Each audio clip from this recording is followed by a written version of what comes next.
out of business so that they can have their sort of, overall superstructure thing, their Stalinism, their fascism, all top down with, corporate attitude is best for you, and we know this is true because it inflates our profits beyond anything that would ever happen, where people had a choice.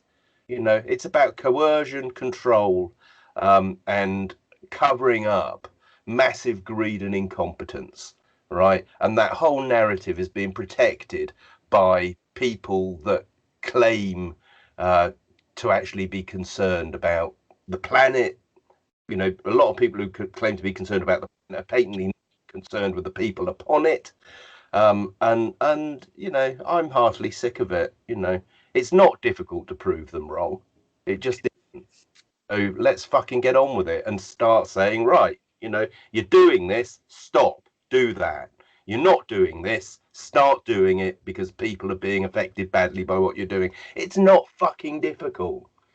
All you've got to do is stand up and say. And the point is, uh, this article about the cancer treatments, it's absolutely right. It's either true or it's not true. And it is fucking true. So, this is the thing about critical path analysis and stuff like that. The trouble is you've got a whole bunch of people that are pseudo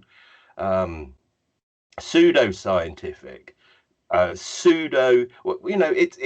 all lip service. It's all said for, ego projection. It's all said to look good or sound good, but there's no fucking substance in it, and there's no substance in the government narrative, and there's no substance really in the discourse, largely online and in the mainstream press, in the established press, the dead tree media. None of that stuff is.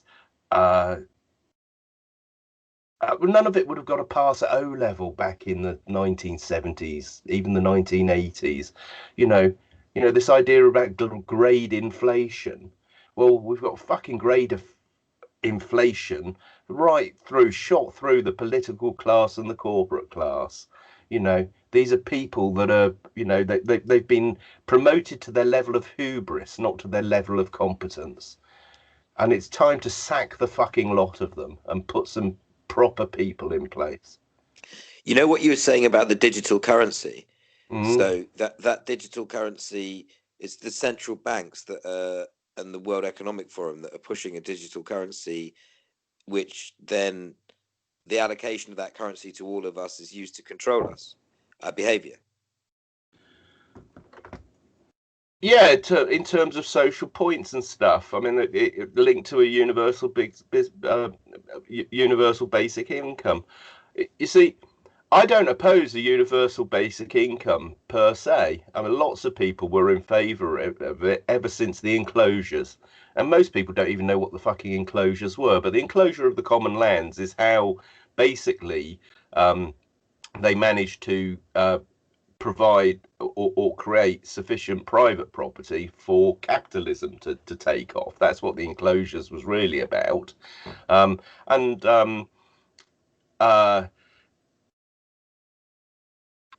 what that then meant was that people couldn't self-provision. This is all pure Marxist theory or social theory, which I happen to think is right. So the enclosures of common land prevents self-provisioning, therefore you need something else. And there are lots of people at that time, Marx wasn't even born then, so Marxism didn't exist. And what those people said at that point, people like Napoleon, um, uh, and lots of people, contemporaneous with him. So this is the first Napoleon. So this is the end of the 17th, beginning of the 18th. 1790 through to 1810, etc. So you've had the Industrial Revolution, say in the mid 1750s, say, right. So basically, if people can't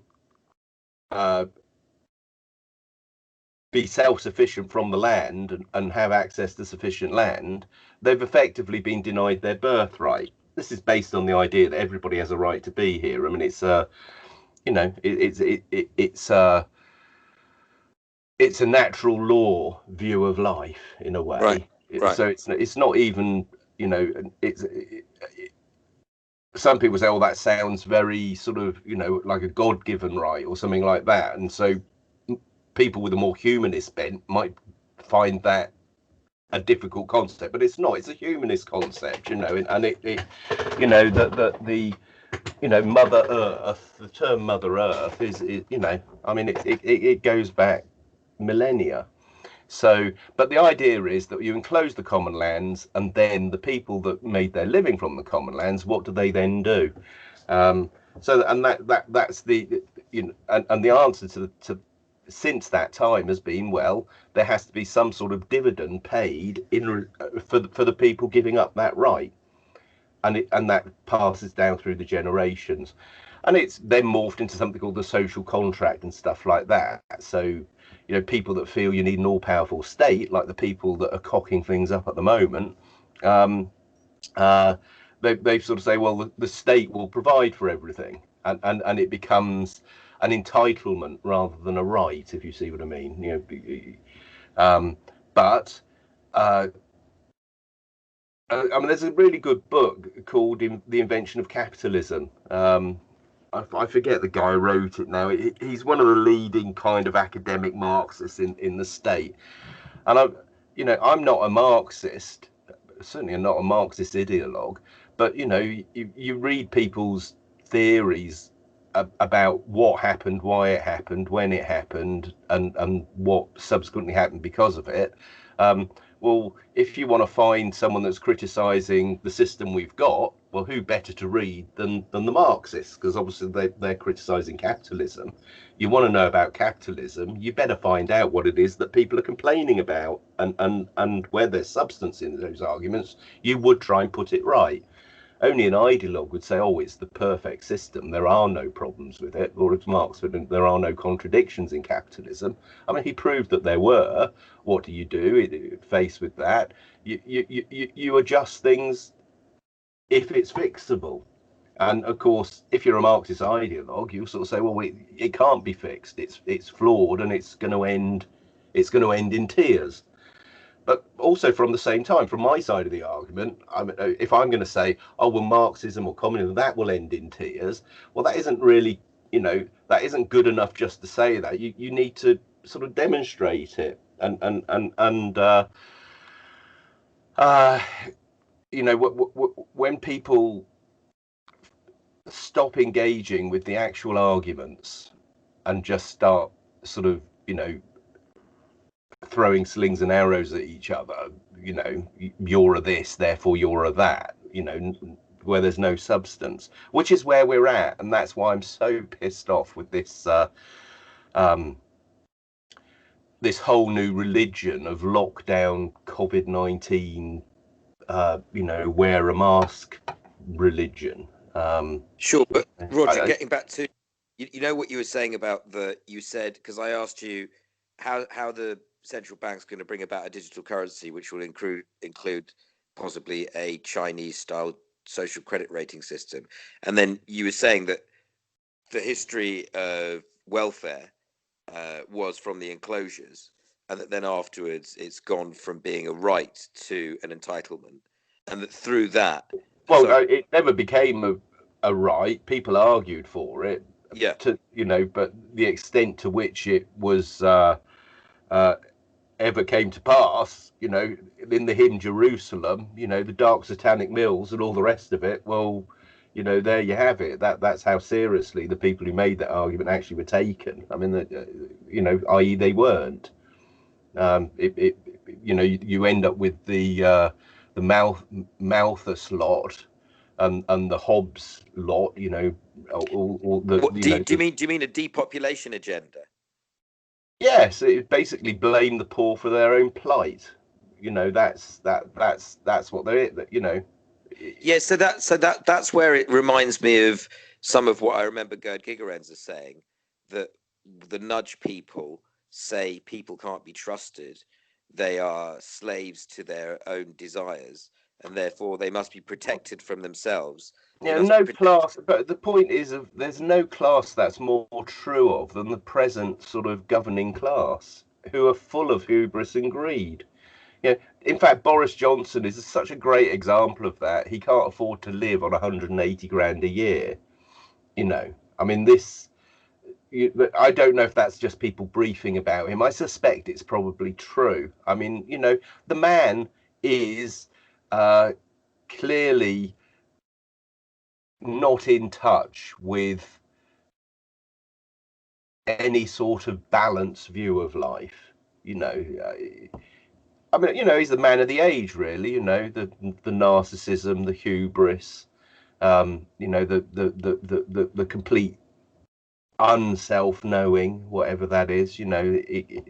Um, But you but know, the but the shutdown of the economy linked with all the job losses, meaning that everyone's either dependent on furlough or welfare, or many people are, and that's where the social credit rating, that's where well, they drive. they can withhold the benefit based on the fact that you're not behaving according to what they want, getting the vaccine, whatever that is, and all these other things. Yeah. Is that what you mean? Well, that's what they're trying to do, Yeah. but it's by the argument I make, going back to the enclosures, it's not a benefit, it's a birthright. Everyone has a right to be here, and everybody has a right to um, Do stuff, yeah, right? Because the that's what we're right to not have allowed the to do now. opportunity. And I mean, Churchill did say it best. It's a net below no one is allowed to fall, but everyone's allowed to rise. You know, it's about a starting point. Whereas for the fascist Stalinists, these Green New Deal, Schwab type Davos people, it's a net that no one can fall below because the net eats you up. It exterminates you. It's an extermination camp. It's a Can I? euthanasia. Sure. Can I just say something? Because I don't often get to say this because no one's very interested in, as you said, I don't, I'm not often in a environment where I can say this. But do you remember how I mentioned to you that I had some interactions with an organization called the New Economics Organizers Network? Uh, Um, whatever they call. To be honest, Lefty, I'm Ranjan, sure. I haven't really got time to have this conversation. I'm in the middle of doing some work, so Yeah, you know, yeah. Sorry, no worries, I no worries. you know, you know, I, which is fairly frustrating. But like I was saying at the beginning, I'd rather get on and do shit and actually, you know, fight their ignorance by doing stuff and proving them wrong. Well, thanks. Yeah, That's my answer to all of this. yeah. Get on my Well, fucking bike and do a Norman Tebbit, and I haven't. I've no longer got the inclination, Ranjan, to navel gaze about it or cork sniff around a bunch of subjects which have been cork sniffed half to death. And this is the trouble. We're being run by fucking cork sniffers and not doers. Yeah, eventually you just have to say, well, right, fuck it. You know, give me the steering wheel and I'll drive us somewhere fucking good. Because these people are driving us over a fucking cliff. all right. Well, I'm going to take what you've told me and do something with it. Thanks very much. It's helped me join a couple of dots that I had suspicions about. Also, that I'll tell you about another time. Yeah, for sure. Like I said, I got to get what I'm doing, and I mean, God knows when I'm going to be able to come back to the UK to, with a lockdown for another month. Ridiculous, absolutely ridiculous. Well, thank you for taking my call at 7 o'clock British time on Mate, Saturday I morning. always take your call. It's lovely to hear from you. But See like I you say, soon. onwards and upwards.